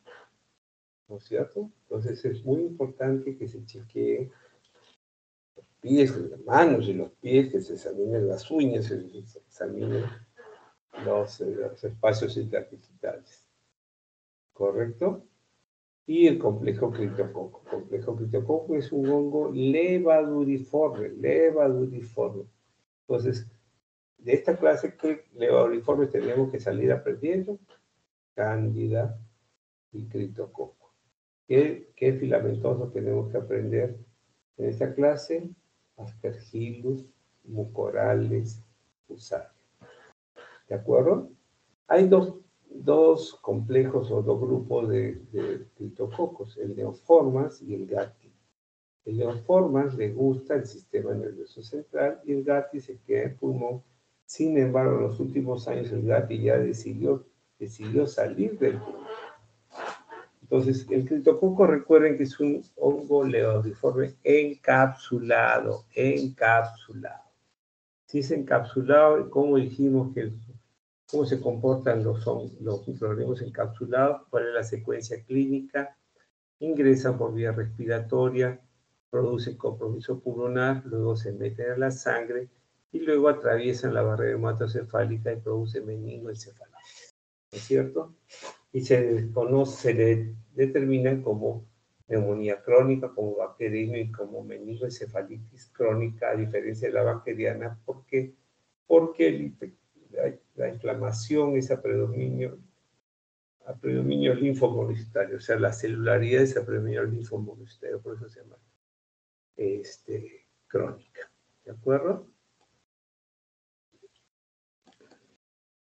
¿Cuáles son los factores de riesgo? Ya hemos dicho que el criptococo principalmente es falla celular. O sea, todas las patologías que nos produzcan falla celular predispondrá al desarrollo de este hongo. En los pacientes con falla humoral, por ejemplo, los que tienen la gamma globulinemia, hipogama globulinemia, los que tengan mieloma múltiple, los que tengan esplenectomizados, los que sean esplenectomizados. Si además se suma un factor de riesgo de falla celular, o sea, tiene falla humoral más falla celular, criptococo puede jugar un rol ahí. Terminan patologías que nosotros vemos en los hospitales generales, diabéticos, enfermedades autoinmunes, los alcohólicos, ¿no es cierto? Pacientes que reciben corticoterapia por múltiples causas, los pacientes con SIDA, obviamente van a tener trasplantados, pueden estar en riesgo de desarrollar estas infecciones. Igual, drogas inmunosupresoras, ¿sí? Y obviamente esta es una representación, la tinta china, el líquido cefalorraquídeo, ¿qué cosa vemos? Un hongo levaduriforme encapsulado que está gemando, criptococosis, ¿no es cierto? El diagnóstico, el dato epidemiológico, factores de riesgo, factores predisponentes, factores condicionantes, la clínica, que podríamos dividirla si tiene neumonía crónica, si tiene fungemia, si tiene meningoencefalitis crónica, ¿no es cierto? Entonces, si vamos a plantear que la neurocriptococosis es la forma más frecuente, entonces podríamos poner criptococo sistema nervioso y criptococo extra sistema nervioso, podríamos dividirlo, ¿no es cierto? Entonces, ¿qué cosa hacemos? El dato epidemiológico, el cuadro clínico y los exámenes auxiliares dependientes de cultivo y no dependientes de cultivo. ¿Qué tenemos? Dependientes de cultivos, hay que tomar un cultivo, ¿no? El saburó, recuerden que es esto. Pero tenemos los directos. ¿Qué cosa tenemos? La tinta china, que es lo que estamos demostrando. ¿Correcto? Y luego tenemos los no dependientes de cultivo, que son la búsqueda de antígenos, anticuerpos no, y las pruebas moleculares. Son las pruebas que deberíamos. ¿Dónde buscamos más criptococo? Más fácil de aislarlo, principalmente en sangre, principalmente en líquido cefalorraquídeo. Si yo hago un lavado bronquial del pulmón, ¿puedo encontrar criptococo? Por supuesto. Entonces, ustedes saben que el criptococo tiene esta secuencia: pulmón, sangre y sistema nervioso central. Busquen estos principales. En una biopsia podemos encontrar hongos levaduriformes con pinciones especiales, ¿no? Y por último, neumocistosis, que viene a ser la neumonía por girovesi, ¿no? Neumonía por hemocitis girovesi. Un parásito hoy día un hongo. ¿Cuáles son las poblaciones de riesgo? Clásicamente se reportaba en los pacientes con VIH, pero ahora lo vemos en poblaciones no VIH, como leucemia linfática aguda, corticoterapia, pacientes que reciben análogo de purina, que son drogas inmunosupresoras para pacientes oncológicos tipo fludarabina, los pacientes con VIH. El 99% del compromiso de neumocitis son los pulmones, neumonía. Y fines de la mortalidad, 50%, pero en no VIH, ¿De acuerdo? ¿Cómo hacemos el diagnóstico? Sin neumocitis, ¿dónde lo vemos? En pacientes con falla inmunidad celular. Todo lo que produzca falla inmunidad celular va a predisponer, ¿no es cierto? Entonces, el dato epidemiológico, el cuadro clínico, los exámenes auxiliares dependientes de cultivo, no se cultivan, pero sí tenemos tinciones, JEMS, tenemos inmunofluorescencia directa, ¿no es cierto? Y los no dependientes cultivos que tenemos, PCR principalmente, PCR. Es inmunofluorescencia directa también, obviamente, y PCR. Ponemos imágenes. ¿Cuál es la droga de elección? Acá mencionamos cotrimoxazol, pero lo vamos a hablar en la siguiente clase. Este es el compromiso intersticial bilateral, ¿no? Entonces, ¿cuáles cosas que nos tenemos que llevar a casa? Las infecciones fúngicas invasivas son tópicos que queman enfermedades infecciosas. Las sífilis aún permanecen con muy alta mortalidad, particularmente infecciones por filamentosas. El diagnóstico temprano y tratamiento antifúngico oportuno, más la mejora del inmunocompromiso de los pacientes son cruciales. Y en Latinoamérica enfrentamos retos como ¿cuál? No tener acceso a pruebas diagnósticas, que también muchas veces son difíciles de darse cuenta también en el mundo, y tener disponibilidad de las mejores drogas. ¿Por qué? Porque son costosas. ¿Ok? Preguntas, por favor. Preguntas, por favor. Entonces, doctor, dentro de todas las infecciones por hongos que hemos visto, la candidemia es lo más usual que vamos a ver. Es lo más usual, sí. Quizás, mira, las 3 infecciones fúngicas invasivas que vamos a ver, o que ustedes van a ver, básicamente son candidiasis invasiva, aspergilosis invasiva y criptococosis invasiva. Dependiendo de las realidades, dependiendo de la población. Si me dicen las dos, ¿cuáles son? Candidiasis y aspergilosis. Y dependiendo del tipo de población que se vea, de acuerdo a los hospitales, El tercero puede ser peleado por criptococo, el tercero puede ser peleado por neumocistis kilobesis, el tercero puede ser peleado, dependiendo si uno está en Brasil, por fusariosis o por mucormicosis. ¿De acuerdo? Y si ustedes están en zonas endémicas de hongos endémicos, pues obviamente se puede meter por ahí una histoplasmosis, una paracoccidiomicosis, una esporotricosis, etcétera, ¿no? Va a depender mucho, pero quizás si a uno le pregunta cuáles son los dos hongos que causan con mayor frecuencia infección súplex invasiva, Cándida y Aspergillus, ¿no? Son las más frecuentes. ¿Ok? Sí, doctor. Gracias. Muy bien. Bueno, vamos acá algunas pautas nomás, algunas pautas, porque hoy ustedes van a tener seminarios con respecto a los hongos endémicos. Quiero que tengan solamente. Estas son clasificaciones antiguas, por ejemplo, en las candidiasis superficiales, que es lo que ustedes van a ver en revistas, y hay lo que se llaman las micosis subcutáneas y las micosis profundas, principalmente para los hongos endémicos, ¿no? Y eso es lo que vamos a solamente recordar esto. Ok, rápidamente. ¿A qué llamamos micosis profundas o sistémicas? Micosis para hablar correctamente. Micosis profundas o sistémicas.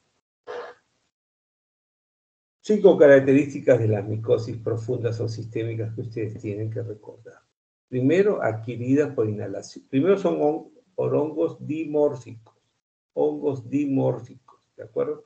Si yo hablo de micosis profundas o sistémicas, son por hongos dimórficos. ¿Qué hemos dicho de hongos dimórficos?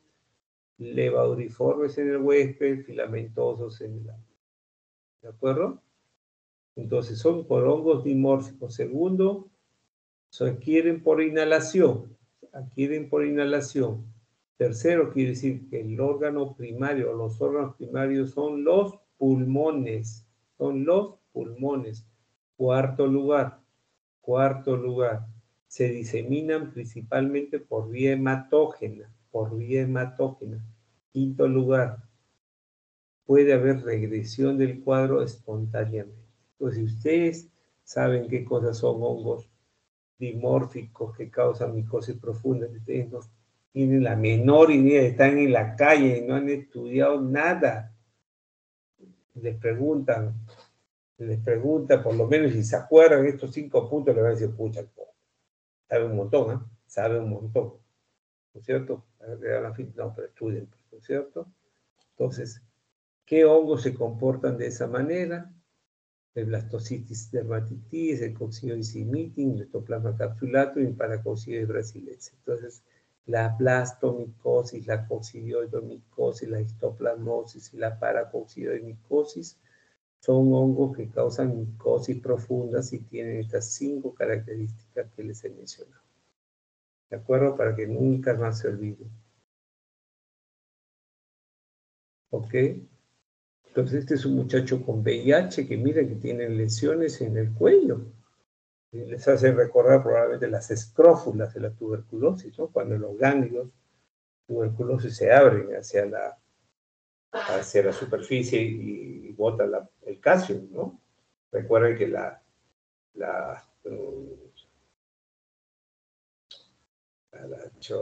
otras entidades bacterianas como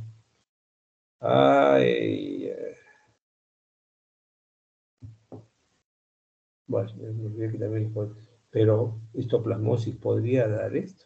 Y de hecho lo dio, fue histoplasmosis. Fue histoplasmosis, ¿no es cierto? Déjeme que me acuerde de otro ejemplo que podría dar.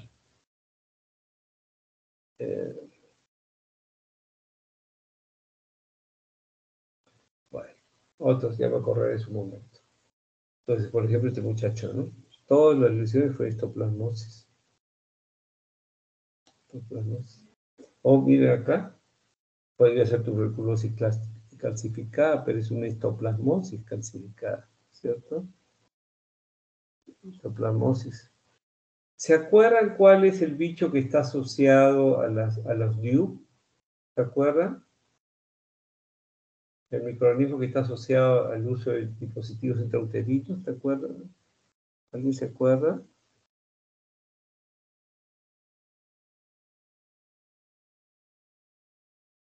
A ver, déjenme revisar un ratito para que me quedo con las ganas de...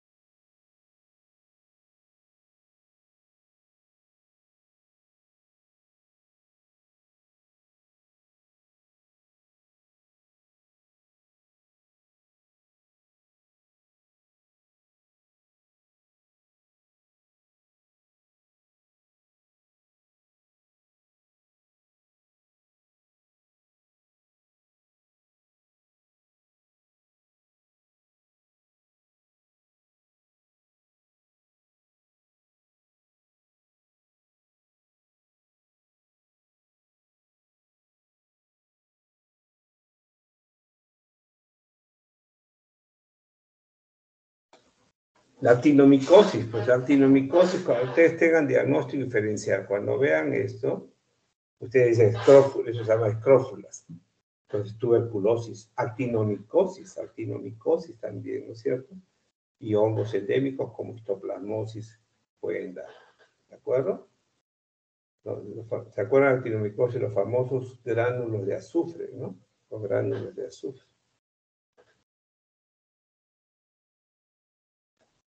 Ok.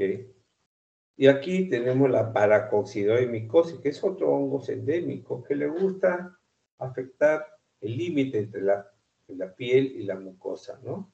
E inflama los labios, los orificios naturales, y puede producir hasta estrechez del orificio al cicatrizarlo. Por eso, mira, el señor de abajo casi tiene una boquita, un bichito cocodrilo chiquitita, ¿no? Entonces, puede afectar, ¿no? Y miren, puede producir lesiones en el interior de la cavidad oral, a nivel paladar. Y miren las lesiones, las úlceras son como sacabocados, como si hubiera sido mordido, ¿no? Hubiera sido mordido. Y miren, no tiene dientes. La gente en la selva se limpia los dientes con ramitas, con tallitos, y en esos tallitos está el paracoccidoide, entonces puede ser causa de que se caigan los dientes. Y se limpia, después que defeca con hoja, entonces también el paracoccidoide lo puede tener a nivel anorrectal, ¿no es cierto? Tengan mucho cuidado.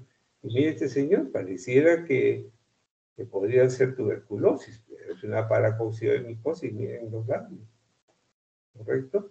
O también ven una placa y ustedes ven tuberculosis, también histoplasmosis simula tuberculosis, paracoccidosis también, esta es una paracoccidosis pulmonar, ¿de acuerdo? Cosas así. No hablo más porque obviamente ustedes van a tener seminarios de estos días. Entonces, pero para que ustedes ya tengan, cuando hablan del seminario, dicen 5 detalles, ahí están los 5 detalles. Y las micosis subcutáneas o por implantación. Micosis subcutáneas o por implantación. ¿Sí? Entonces, ¿cuáles son? O producida por hongos dimórficos. Si es por implantación, ¿dónde se implanta? En la piel. En la piel y en tejido celular subcutáneo. Entonces, hongos dimórficos. El mecanismo es por implantación. ¿De acuerdo? Lesión primaria, ¿dónde? En partes blandas, en piel, en epidermis, en dermis, en tejido celular subcutáneo, porque eso le llaman subcutáneas. Se diseminan por contigüidad o por vías linfáticas, generalmente, y no regresionan espontáneamente, a diferencia de las profundas, ¿no es cierto? Entonces, recuerdo, hongos dimórficos por implantación, o sea, por ejemplo, las espinas atraviesan la piel, órganos primarios afectados es piel, tejido celular subcutáneo, se disemina por vía linfática o por contigüidad y no reacciona espontáneamente. ¿De acuerdo? ¿Qué tenemos acá? Cromoblastomicosis, esporotricosis, que es el que ustedes van a hacer seminario, la feoifomicosis subcutánea, la lobomicosis, los micetomas y la rinosporilosis, ¿no? La rinosporilosis. ¿correcto? Entonces, esta es una forma de esporotricosis cutánea fija nada más, ¿no es cierto? Y es lo que ve en el laboratorio como una margarita, ¿no? ¿Ok? La idea no es profundizar en estos temas, simplemente que ustedes conozcan que en las micosis endémicas hay esta clasificación y que cada uno de estos grupos se caracteriza por 5 puntos. ¿Y cuáles son los representantes de cada una de estas micosis? ¿Ok? Preguntas, eso le va a servir de complemento a lo que vayan a hacer en sus seminarios. ¿Alguna pregunta? Y por último, lo que nos corresponde son los antifúngicos. Si no los terminamos mañana con tranquilidad. Los terminamos mañana con tranquilidad. Tenemos unos 26 minutos. Podemos ser que lo terminemos, pero vamos a hacerlo con tranquilidad. ¿Les parece el ritmo adecuado? ¿El ritmo dictado en las clases? Sí, sí, doctor. Sí, doctor. ¿Sí? Sí, doctor. ¿Qué no han entendido, por favor? Livia, ¿qué cosa?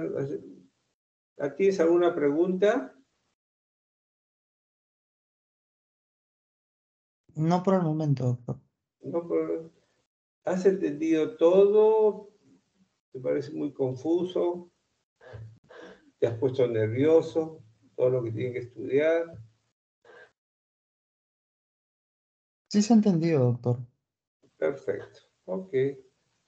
Muy bien. Entonces vamos a hablar del uso racional de los antifúngicos, ¿no es cierto? En general. Vamos a aprender un poco de los antifúngicos. Igualito, ya hemos dicho que solo vamos a usar estos antifúngicos. Los usamos en pacientes inmunocompetentes, inmunocomprometidos. Tenemos antifúngicos para las micosis superficiales y tenemos antifúngicos para las infecciones invasivas o sistémicas. Para las micosis superficiales lo revisaremos en el artículo y también lo van a revisar en dermatología, pero ya cuando lleven dermatología, todavía no han llevado dermato, ¿no? No, doctor, todavía. Todavía, doctor. Cuando lleven dermato ya van a tener esta base, ¿no es cierto? Vamos a hablar de las infecciones fúngicas graves, invasivas, cómo manejarlas, estas, ¿no es cierto? Ya hemos dicho inmunocompetente, inmunocomprometido, ya hemos hablado de todo esto, ¿no es cierto? Entonces vamos avanzando esto. ¿Sí? Vamos avanzando, esto ya lo hemos hecho. Este es el esquema, ¿no? El dato epidemiológico para que los exámenes auxiliares. Los factores de riesgo para los hongos, que ya sabemos que son factores de riesgo para el huésped, para el hongo, el tratamiento que son, ¿cierto? Biomarcadores que podemos utilizar. Las imágenes que hemos visto, esto ya lo hemos hablado. Fíjense el signo del halo. El signo del halo se presenta, dijimos, cuando está inmunocomprometido, sobre todo neutropénico.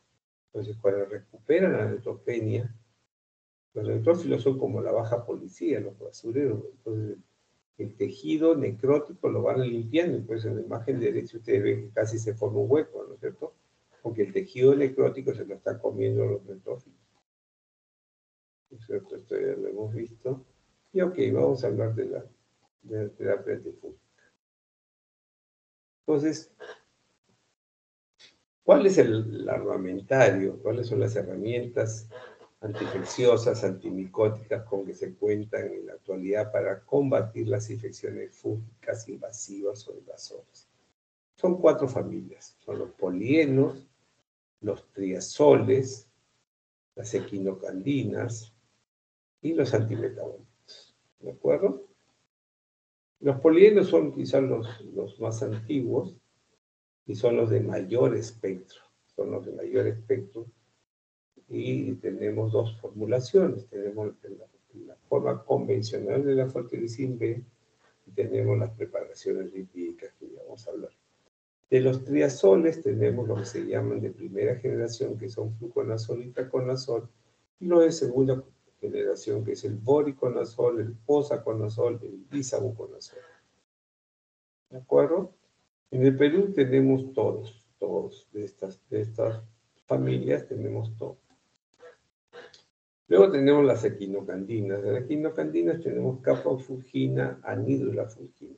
Micafulgina nunca lo tuvimos y no lo tendremos. Tremendamente caro. Y de los metabolitos no tenemos flucitocina y sí tenemos cotrimazol.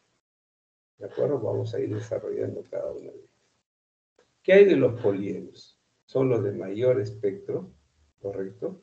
Tenemos dos formulaciones, la convencional, que es la baratita, y los preparados lipídicos, que son los caros. ¿De acuerdo? Estos productos tienen estabilizadores en la sangre. Entonces, el estabilizador en la sangre convencional es el deoxicolato. Y los estabilizadores en la sangre son los lípidos. Y estos lípidos hay tres presentaciones: el liposomal, el complejo lipídico y la dispersión coloidal. La dispersión coloidal ya desapareció en el mundo, y la que está por desaparecer pronto es el complejo lipídico, y nos quedamos con el liposomal, que es el mejor, pero también el más caro. Hay tres características importantes de los polienos: baja biodisponibilidad digestiva, o sea, no hay oral; baja solubilidad en agua, por eso necesitan estos estabilizadores, ¿de acuerdo? Y la toxicidad. Son nefrotóxicos y mielotóxicos principalmente. Esta baja disponibilidad digestiva ya está cambiando porque a través de la nanotecnología se han formulado anfotericin oral. Todavía no están a la venta libremente, sino los estudios están demostrando que con nanotecnología podemos dar tratamiento y usar el anfotericin B y oral. Es una maravilla, ¿cierto? Entonces no vamos a tener tanto problema como lo que tenemos en la actualidad para su uso. El anfotericin B es fungicida, mata el hongo. Si lo usamos para infecciones severas, inmunocompetentes con factores de riesgo que produce inmunocompromiso temporal y en inmunocomprometidos permanentes, necesitamos drogas fungicidas. También, dependiendo de la dosis que le demos, también puede tener características fungistáticas. Entonces, como profilaxis. Y fíjense en el espectro de la anfotericin B, ¿no? Son para hongos levadiformes, para hongos filamentosos y para hongos dimórficos. Es el mayor espectro. Y sirve para Candida albicans y Candida albicans. Sirve para Aspergillus, para mucorales y para Fusarium. Y sirve para Histoplasma capsulatus, para Coccidia brasilense, para Escherichia y otros más. Pero aquí ponemos los más resaltantes para nuestra realidad. En la clase de cándida también hablamos que habían unas cándidas que podían ser resistentes o aspergilos que podían ser resistentes. Entonces tenemos acá, tenemos la cándida guillermoni, la cándida lucitonae, tenemos la cándida lipolítica, tenemos la cándida auris, no se olviden, la auris. Tenemos el aspergillus tertius, que dijimos que era resistente. Tenemos los órganos como Trichosporum, como Pseudoporium, que per se son resistentes a la anfotericin B. El metabolismo es variado, tiene un poquito que se elimina por bilis, que es el metabolismo hepático, se elimina por las heces, en fin. ¿De acuerdo? La dosis. Si yo tengo la forma baratita convencional, es 1 miligramo por kilo por día y máximo doy 50 miligramos diarios. ¿Puedo darle más? Claro, reviéntale los riñones, nada más. Por eso 50 miligramos diarios, no más. Una persona que pesa 50 kilos, 50 miligramos. Si pesa 100 kilos, 50 miligramos. ¿De acuerdo? En cambio, en los preparados lipídicos, y esa es la razón por la cual cuesta más, le puedo dar mayor dosis, 3 a 5 miligramos por kilo por día. Entonces, si yo uso el liposomal, puedo darle entre 3 a 5 miligramos por kilo por día. Entonces, imagínense que pesas 100 kilos, le puedo dar 300. Y yo necesito, para combatir mi infección, más de 500 miligramos. ¿En cuánto tiempo? En 2 días llegaría a la dosis que necesito. En cambio, si yo uso 50 miligramos diarios, 500, necesitaría 10 días. Por eso es que cuesta más. Y la otra cosa, muchas veces estos preparados lipídicos son menos nefrotóxicos o menos tóxicos en general que los convencionales. La efectividad es lo mismo, la diferencia es la toxicidad, menos toxicidad. ¿Cuál es el mecanismo de acción de la fotericina B? Vean, esta es la membrana del hongo. La membrana del hongo tiene unas bolitas amarillas que vienen a ser el ergosterol. El ser humano, los mamíferos, tenemos colesterol. Y miren esas barritas vienen a ser la fotericina que lo hemos infundido. Entonces, esas barritas tienen un tropismo que van a ir al ergosterol, se van a pegar al ergosterol y lo que van a producir es que en esa membrana le van a producir como unos canales y a través de esos canales se va a escapar el contenido del hongo y qué cosa va a deshidratarse, perder todos sus sales, etc. Entonces, eso mata al hongo. ¿Cuál es el mecanismo? Por deshidratación, o desecación, porque obviamente escapa todo el líquido, ¿no es cierto? Y ese es el mecanismo que utiliza la fotericina para matarlo. Fungicida, acuérdense. ¿De acuerdo? ¿Ok? ¿Qué hay de los triazoles? Los triazoles son fungistáticos. Pueden ser fungicidas, sí, a dosis máxima, pero también pueden ser homicidas, es decir, que usan dosis altas, intoxican al ser humano, revientan los órganos y lo matan. Son fungicidas. Las generaciones hay dos, fluconazol y taconazol, y el voriconazol, posaconazol y sabuconazol. El metabolismo es citocromo 450. Entonces, recuerden que la vía de transformación que tenemos en el ser humano es vía de transformación 1, que es el citocromo P450, y la vía de transformación 2 de las drogas son los transportadores, la proteína, la glicoproteína de P, ¿no es cierto? Entonces, citocromo, muchas drogas utilizan para ser metabolizadas, etc.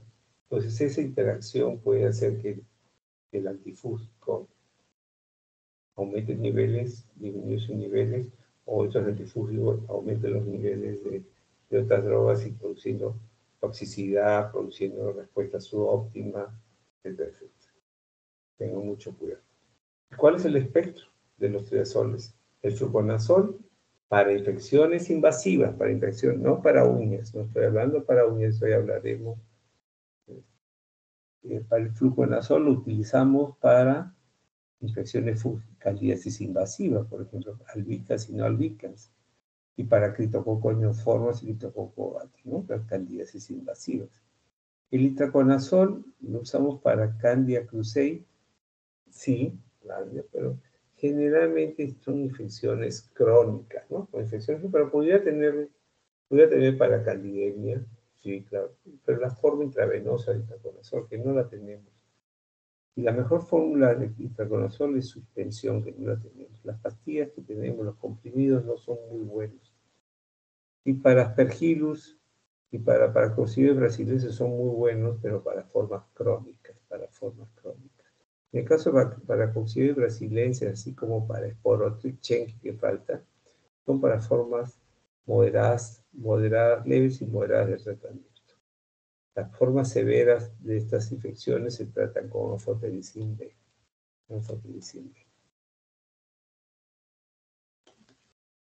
El voriconazol por muchos años la droga de elección para aspergilosis invasora, ¿correcto?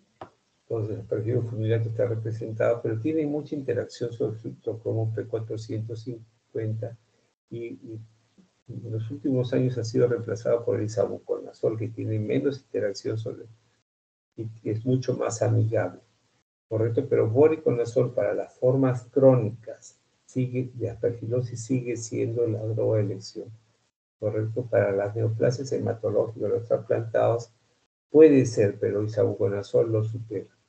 El posaconazol por mucho tiempo ha sido utilizado como profilaxis en pacientes neutropénicos, pero poco a poco ha ido ganando como ser un armamento más en las aspergilosis invasoras.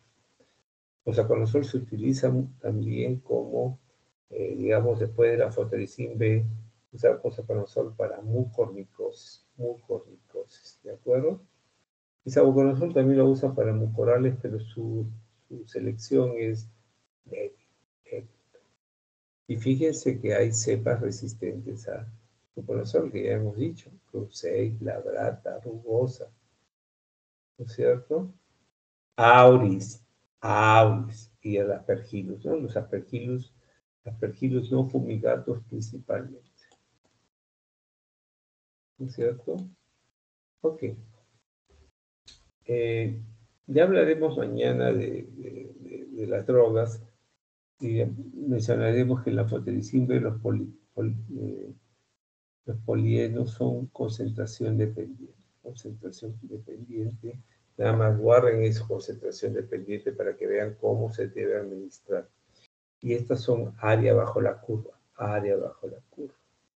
Los triazoles, área bajo la curva. Entonces se necesita una dosis de carga y luego la de mantenimiento. Y acá les muestro ejemplos de fluconazol, de voriconazol. El mecanismo de acción vamos a mostrar. Y la toxicidad es variable dependiendo qué tipo de triazol sea, pero son hematológicos, hepáticos, gastrointestinales, dermatológicos, hasta cáncer. Puede dar compromiso óseo, en fin, ocular, cambio de colores, daños oculares. Aquí tenemos la membrana, el hongo, y no van al ergosterol, sino atraviesan la membrana y van a la fábrica del ergosterol. Entonces bloquean la enzima que forma ergosteroles. Entonces esa enzima se llama la 14-alfa del ergosterol. La 14-alfa de metilasa lanosterol. Entonces no permite que se forme el ergosterol, se forman unos esteroles tóxicos que no permiten una buena replicación del hongo. Permite, obviamente, como es fugostático, el sistema inmune, por más golpeado que esté, puede trabajar mejor. Las equinocandinas son fungicidas y son los que más limpian el hongo de la sangre, son los que más rápido limpian, por eso son muy utilizados. Fungicidas, ¿cuáles son? Caspofungina, nirofungina, y lo mandamos al fondo a la microfungina. El espectro básicamente son Candida albicans y Candida no albicans, Aspergillus fumigatus y alternativa para Pneumocystis gyrodis. Resistencia a Candida parasilosis, Candida labrata, Candida guillermondi, Auris también, ¿cierto? Y recuerden los triazoles Auris. En los polienos Auris también, ¿no es cierto? Recuerden.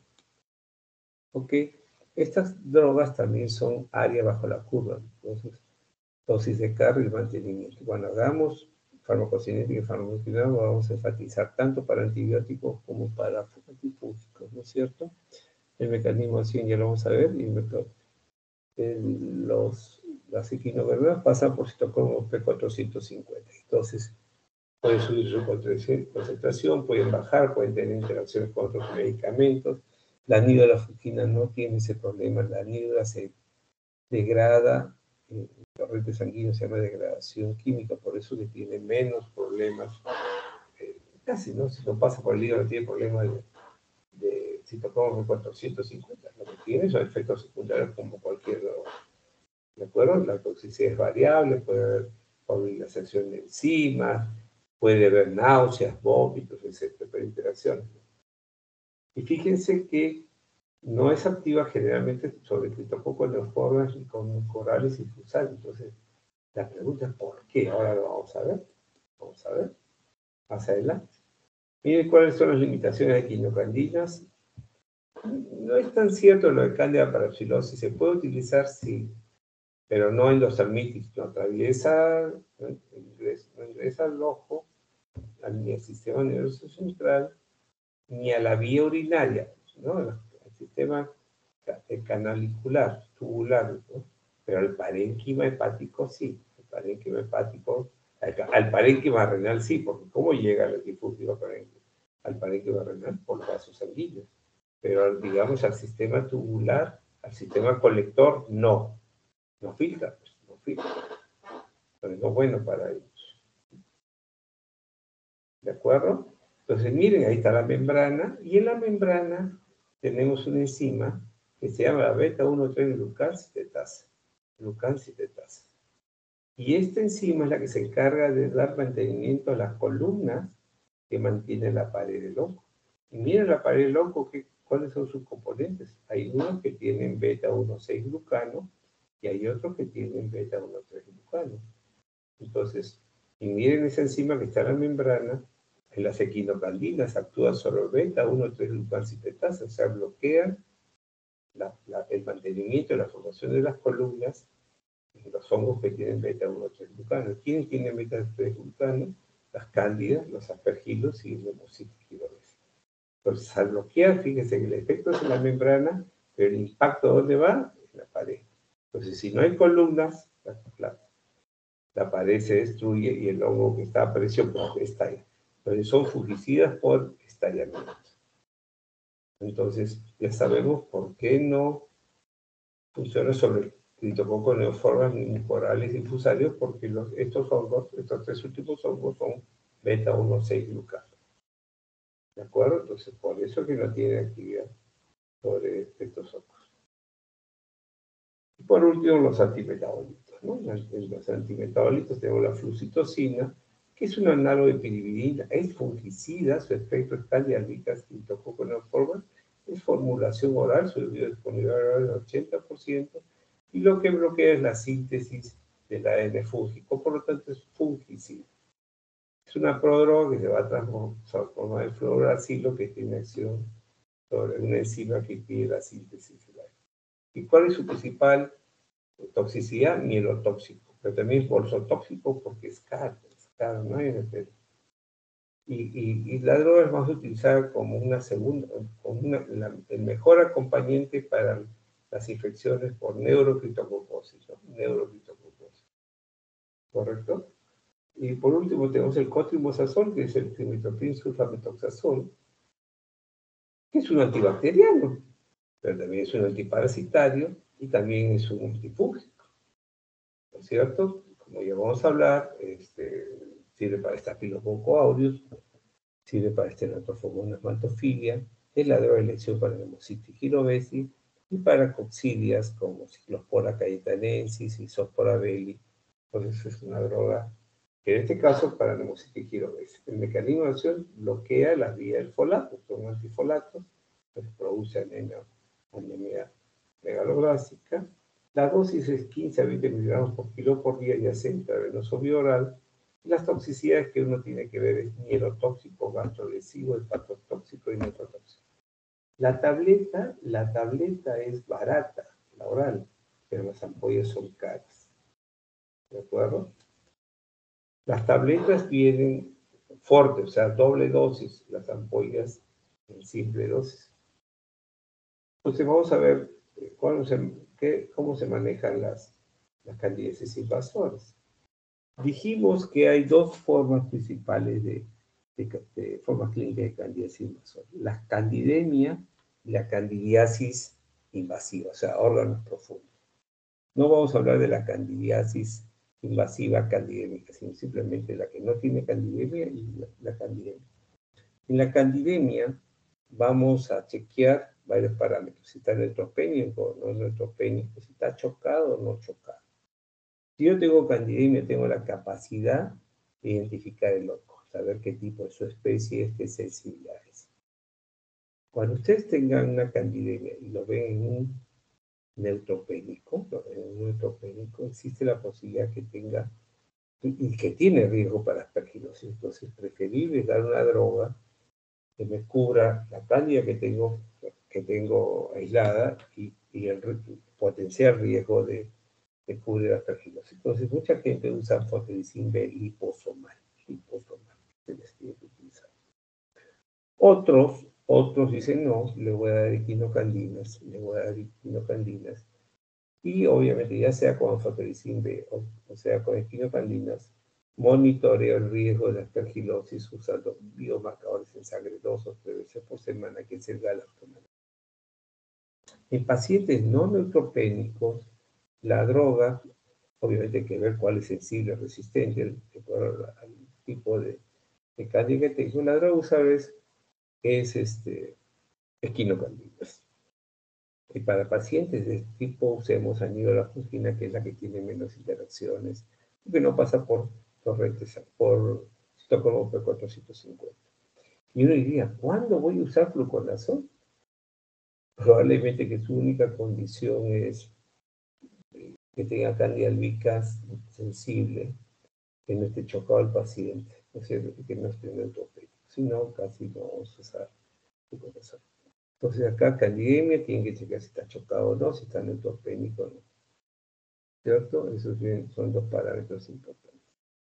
Y en el caso de la candidiasis invasiva, no candidémica, no tenemos el hongo, ya sea igualito chocado o no chocado, que tanto ANFO como equinocandinas toleran muy bien, neutropénico, no neutropénico, y no tengo yo el hongo, anfotericin B. Hay otras alternativas que podrían utilizar equinocandinas, sí, pero la nueva elección, anfotericin B liposomal.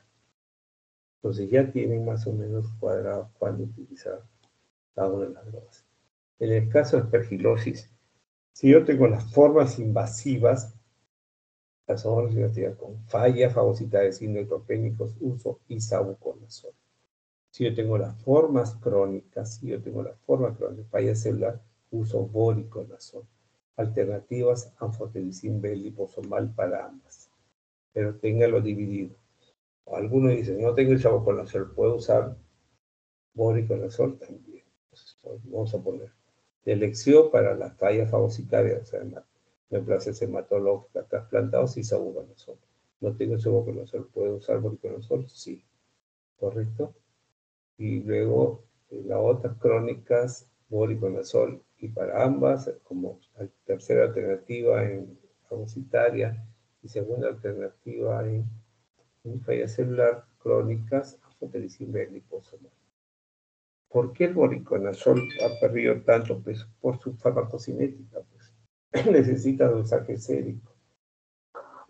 Y savuconazol no. Y en muchas partes del mundo, como Perú, no tenemos cómo dosar. Y lo hemos estado utilizando durante años sin dosaje sérico. ¿De acuerdo? Unos minutos, son las 10, pero vamos a terminar esto. 4 formas de utilizar los antifúngicos en pacientes, digamos, infecciones severas o condiciones delicadas, ¿no? Profilaxis, terapia anticipada, terapia empírica y terapia documentada. Profilaxis, ¿qué significa? Prevenir la infección. O sea, si yo nunca la he tenido, no quiero que me dé profilaxis primaria. Si tuve alguna vez y no quiero que me repita, profilaxis secundaria. ¿Correcto? ¿En quiénes doy? En gente que tenga factores de riesgo. Pueden estar neutropénicos, no neutropénicos.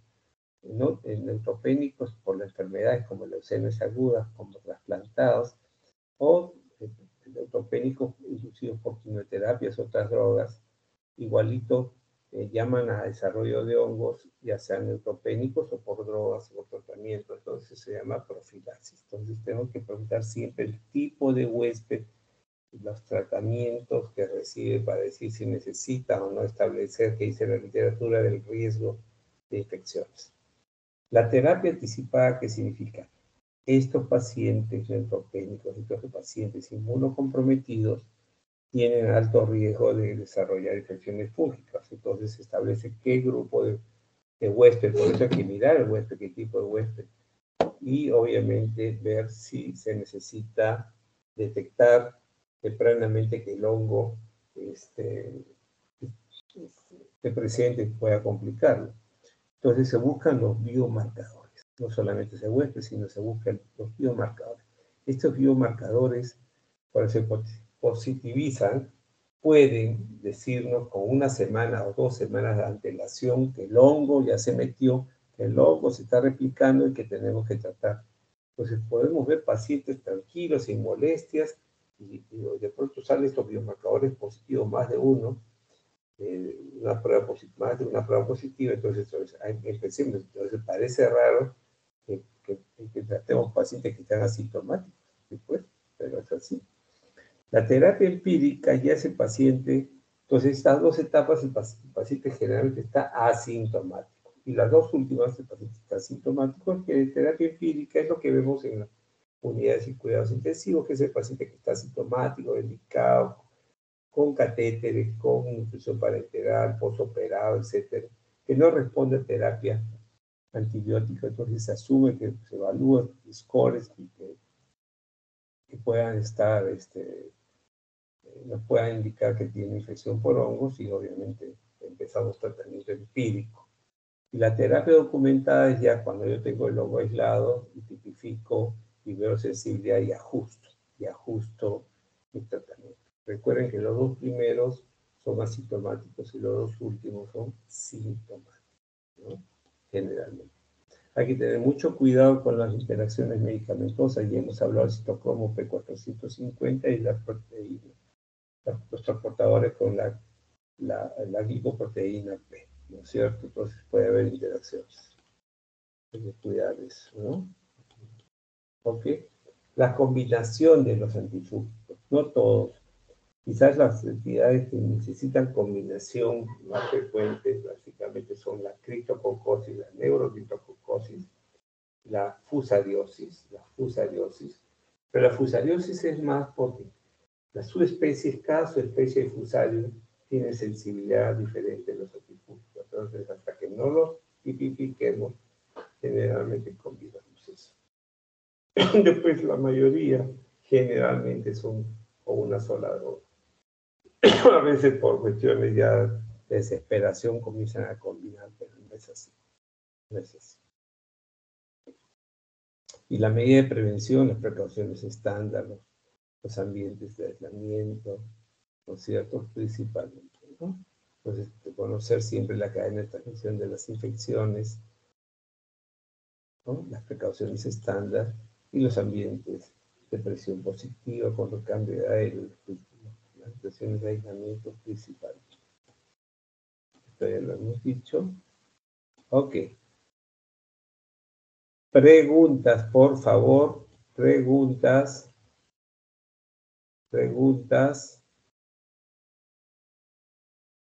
Esto es lo que quisimos hablar ahora temprano, que no se pudo porque realmente hubo problemas de conexión, pero ya con eso hemos cumplido el objetivo que nos habíamos trazado hoy día. ¿Alguna pregunta, por favor? ¿Alguna pregunta? Si no la hacen ahora, si no la tienen, revisen el tema y mañana, en la mañana, pueden hacer las preguntas. ¿Correcto? ¿Delegada? Sí, doctor. ¿Ok? Sí, doctor. Muy bien. Entonces, nos vemos el día de mañana a las 8:04 estamos conectándonos. ¿Ok? Sí, porque tengo que terminar Sí, una actividad en el hospital que empezamos a